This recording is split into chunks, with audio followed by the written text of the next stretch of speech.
Hey, how's it going? With ski flying happening this time of year, I inevitably get a bunch of questions about my ski setup for the ultralight. And so I thought I would answer some of those questions and have you join me as I attempt to make my skis even better. So this is what I currently have and have been using for the past, I don't know, 3 years, I guess, for however long I've owned the Beaver anyway. It's an old 80s style snowboard. And this is the nose ski, so it's been cut to length so that it isn't overly long for the front ski. And as you can see, it's just kind of, it's not in great shape anymore. It's kind of scuffed up. It's been used. It has these channels apparently for directional control, and then it has these. This is where the bindings for the boots were bolted in, so they're kind of indented there for added structural integrity and whatnot. But that creates a bunch of drag, and I wasn't happy with how it was going, and so I decided that I would try to make them better. So my initial plan was to put a crazy carpet on the bottom and attach it somehow. I figured I would glue it. So as you can see, some remnants of some glue from my attempts to glue on a crazy carpet. Well, as you can guess, that didn't go so well. A very slippery, shiny plastic and a scuffed up plastic, but nonetheless a plastic still. Not much glue sticks. I tried,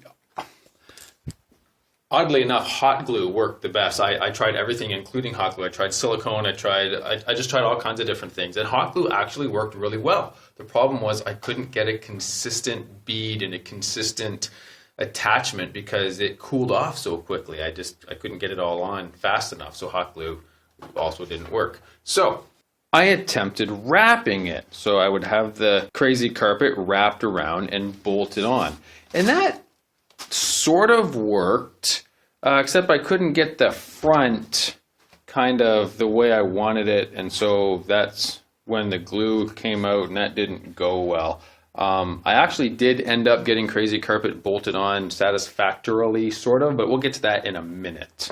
Owen was able to acquire for me a whole bunch of Lexan. I'm not sure if it's actually Lexan or what the actual brand name is of this stuff, but it's that clear stuff that you would use for windows. And here is a piece of it here. Lexan, very shiny. Rigid, so it bolted on nicely.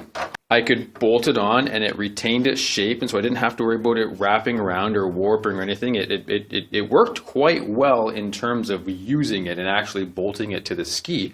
But Lexan has a lot of friction. It's like glass, that surface tension. It's so smooth, there's a lot of surface tension there, and that friction, while very, very low in cold temperatures, so anything minus 10 and lower, the snow gets very crystalline, very slippery, and so it slid along quite well. But anything warmer than that, the snow gets sort of warm and kind of warm. Snow getting warm. Yeah, you know I'm a Canadian when I'm describing snow as being warm. It would grab. And it didn't slide the way that it should. And so Lexan, not the answer either. So I did a little bit of research, and it turns out that, see if I get this right, high density molecular weight plastic, so HDMW, is sort of the ideal plastic to use to put on the bottom of skis for airplanes, because it's very slippery and quite durable. So one of my students, Emmett, he is very good at procuring things, and so I asked him to look into that for me. And $380 some later, it was determined that no, this was not an economical option. But he spoke to an expert, and I use quotations incorrectly because I think he literally was actually an expert. And he said that HDPE, and I don't know what that stands for, high density polymer extraction. I don't know. I have no idea what HDPE stands for. But he said that that is just very slightly less slippery than the ideal stuff, and very durable as well. And that's what he recommended. And for $50, we were able to get enough to do my skis, no problem. So this is what it looks like. It's just a opaque plastic on a roll, and we got 1/16 inch thick. And so I'm going to be attaching that to the bottom of the skis and hoping that it is more slippery than the Lexan and more durable than the Crazy Carpet. And that brings me back to the Crazy Carpet. Just a second. So as you can see, I did manage to get the Crazy Carpet attached satisfactorily enough, for me anyway, for use. And it actually worked quite well. When I used the Lexan and determined it wasn't slippery enough, I put this on. I sort of forced it on. It's not pretty, but I got it on. And man, there's not much friction with a Crazy Carpet. The downside to it, twofold, not very durable. Just one day of use, and I was seeing some serious scuffing and some serious wear, which led me to believe that I would definitely have to replace it every year, maybe even more often than that. The other fatal flaw that this stuff has, I can't find a piece long enough. This is the biggest Crazy Carpet I could find, and it comes like 4 inches too short. I tried, and as you can see, it kind of doesn't lay flat. I tried using some Gorilla Tape to encourage it to stay flat. Going forward, it was no big deal. But anytime I needed to push the plane backwards on the ground, snow would just collect in there and it would just stop it. And I was worried about it damaging. Here's an example. I don't know if you can see that with this glare. There we go. You can see how it's already wearing quite quickly on that edge there. So anyway, the tape, no good. Had I been able to get that all the way to the end and bolted on, I probably just would have left things how they were with this Crazy Carpet for this season and then experimented with something next season, because I think it probably would have lasted this season.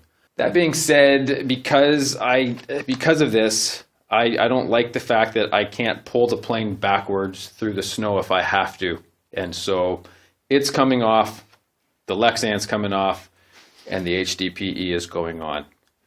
So, I will keep you updated as to my progress. Let me tell you a little bit more about things that I'm learning as I go along. Here's a Crazy Carpet, and I don't know if you can tell, but it's very shiny on this side. You flip it over, and it's kind of dull. I really don't know how well the camera's picking that up, but one side is very shiny and one side is rather dull. It's kind of like tinfoil. Tinfoil has a dull side and a shiny side. And I didn't know this until just recently, but it's the dull side that has less stickiness. The shiny side is more sticky. So if you're cooking bacon, flip that tinfoil over and put the bacon on the dull side, and it doesn't stick nearly as hard. Same thing goes for Crazy Carpets. The dull side is the side you're supposed to put on the snow, and the shiny side is the side you're supposed to sit on, which is sort of backed up by the fact that the sticker is on this side. So you're supposed to sit on the shiny side, which has just a little bit more friction than the dull side. And you sit on the dull side on the snow, and you'll go down the hill faster. For those people who live in the south, my viewers down there, or in other countries where you don't get snow, Crazy Carpets are a really fun way of hurling yourself off the side of a hill for fun. Basically, we slide down hills on the snow, and it's sort of just things that kids do, and it's a riot. It's a lot of fun. So that's what a Crazy Carpet is. If you're like, what the crap are you talking about? What's a Crazy Carpet? Anyway, dull and shiny. I'm getting to this. I'm getting to my point. Here it is. The HDPE has a dull side and a shiny side. And would you know that when they wrap it up, they wrap the shiny side out and the dull side in. And since I want the dull side to be on the bottom of the ski, I had to reverse roll the HDPE that I'm going to use. And it's currently out in the other room being flattened because I rolled it in the reverse a little bit too much and now it's too curled. So anyway, it's being flattened, and then I'm going to start working with it and putting it on the ski. So anyway, there's your little Today I Learned segment with mmatt. Shiny side up, dull side down. If you're snowboarder, snow thinging, if you're sliding down hills. Bacon, other way around. dull side up, shiny side down. Anyway, I'm going to get back to doing the things that I do with the skis, and I will come back shortly. Also, people want to know how my cage thing works for the wheels. I'll get to that when we get to the airport later on. For now, we're going to get the HDPE on the bottom, and then we'll go from there. Well, hey there, it's a new day, and I have the skis ready for a side-by-side comparison. When I did the Lexan versus the Crazy Carpet, the Lexan went about 3 feet and the Crazy Carpet went down to about halfway, well, just past the trees there, the 2 trees. So we're going to do HDPE versus Crazy Carpet, because Crazy Carpet did the best last time, just for, you know, scientific reasons and whatnot. So I can't run a camera and do all this stuff at the same time the way I did it before. So before I kind of chucked them, this time I'm just going to drop them. I'm going to drop them simultaneously. They're on the same slope of hill. In fact, the Crazy Carpet has a slight advantage here. So let's see what happens.